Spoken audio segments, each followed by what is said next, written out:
વિકાસની ઝડપ ખૂબ વધુ ઝડપથી આગળ વધી રહી છે. જેમ કે જીએસટી હોય કે 370 નો કાયદો હોય, 3 નવા કાનૂનની વાત હોય કે પછી દેશની અંદર સંસદમાં મોદીજીના માર્ગદર્શનમાં અનેક કાયદાઓ બદલાયા હોય. આ બધા જ કાયદાઓ બદલાતાની સાથે જ દેશ વિકાસની ઝડપને વધુ ઝડપથી આગળ વધતા આપણે સૌ એના સાક્ષી બન્યા છે. છેલ્લા 11 વર્ષમાં એક નહીં પરંતુ અનેક કામો થયા. કાયદાઓ તો બદલાયા, દેશની શક્તિ બી બદલાઈ. આપણે જોયું છે કે આપણો દેશ દરેક દિશામાં દુનિયામાં મજબૂતાઈથી એક પ્લેટફોર્મ બનાવવામાં આપણે સફળતા પ્રાપ્ત થઈ છે. વન નેશન વન ઇલેક્શન આ આજના સમયમાં કેમ ખૂબ આવશ્યક છે? વન નેશન વન ઇલેક્શન થકી માત્ર સામાન્ય નાગરિકોના માધ્યમથી કેટલા મોટા ફાયદાઓ થઈ શકે છે. દર વર્ષે એવરેજ એક રાજ્યમાં કેન્દ્ર અને રાજ્યનું જો ઇલેક્શન કરો ને તો 80 દિવસ તો કોઈ બી પ્રકારના નિર્ણયો કોઈ બી સરકાર લઈ જ ના શકે. કારણ કે દરેક ઇલેક્શનની 40 દિવસની આચારસંહિતા, અને એ આચારસંહિતામાં તમે કોઈ બી પ્રકારના પોલિસી નિર્ણયો ના લઈ શકો. નાની મોટી તકલીફો પડે જ્યારે લોકોને, ત્યારે એને તાત્કાલિક જે મદદો પહોંચાડવાની હોય એની ઉપર બી અનેક પ્રકારની રોક હોય. હજી એક ઇલેક્શન પતે અને બીજા ઇલેક્શનની તૈયારીઓ ચાલતી હોય.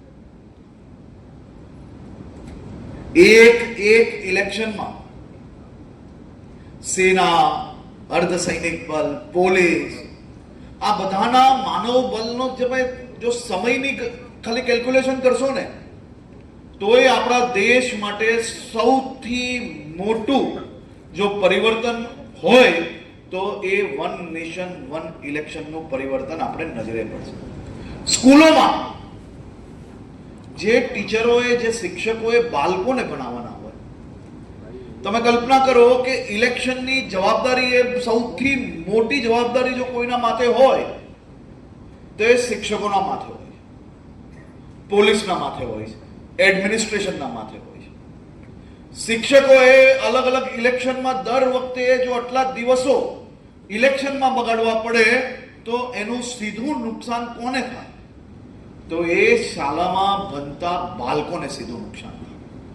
અને એ સીધું નુકસાન બચાવવા માટે ઓછામાં ઓછો સમય વેડફાય, દેશ હિતમાં ચૂંટણીઓ થાય, દેશ સૌ લોકો સાથે મળીને જ્યારે એક ચૂંટણીની અંદર જો નિકાલ આવે તો સૌથી પહેલા 40 દિવસ આચારસંહિતાના બચી શકે.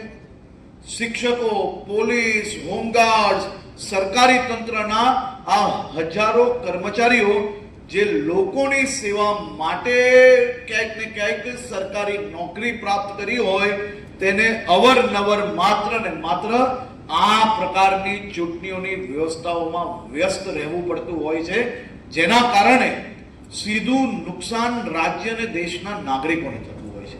કુલ મલાવીને એક રિસર્ચ હું જોઈ રહ્યો હતો જેમાં કેટલા લાખ કરોડ રૂપિયા આપણે ચૂંટણીઓની અંદર ખર્ચ થાય છે એના આંકડા જોઈએ તો ક્યાંક ને ક્યાંક ધ્રુજારી છૂટી જાય કે દેશના લાખો કરોડો રૂપિયા અલગ અલગ ચૂંટણીમાં જે વપરાય છે તે જો એક ચૂંટણી થાય તો દેશના નાગરિકોની બચતથી ભરેલા ટેક્સના રૂપિયાની બી ખૂબ મોટી બચત આ થકી થઈ શકે છે. તમે કલ્પના કરો કે માત્ર સમય નહીં પરંતુ લાખો કરોડો રૂપિયા જો દેશના નાગરિકોના બચી શકતા હોય તો એવા નિર્ણયોમાં કેમ ક્યારેય કોઈને વાંધો હોવો જોઈએ? આઝાદી પછી 15-20 વર્ષ સુધી આપણા દેશમાં બધી ચૂંટણીઓ સાથે જ થતી હતી, પરંતુ ત્યારની પોલિટિકલ ઇન્સ્ટેબિલિટીના કારણે એ ચૂંટણીઓ ધીરે ધીરે ધીરે ધીરે